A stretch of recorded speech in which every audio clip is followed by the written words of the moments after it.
3 alimentos que causam inflamação no intestino e você não sabe. Primeiro, glúten, contido na farinhas de trigo. Todas as farinhas de trigo causam inflamação no intestino.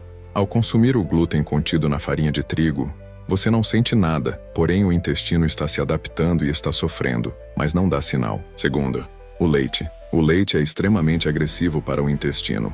Isso porque a proteína do leite é intolerante. A caseína é uma das proteínas que pode causar reações alérgicas ou intolerância. Além da beta-lactoglobulina, proteína que pode estimular a liberação de citocinas inflamatórias. Terceiro, açúcar refinado. O açúcar refinado contém fructose, que pode ser convertido em ácido úrico, causando inflamação agressiva no corpo. Além disso, pode gerar radicais livres que danificam células e tecidos do rosto. E além de conter proteínas e formar compostos glicados, que estimulam a inflamação do intestino e corpo por completo.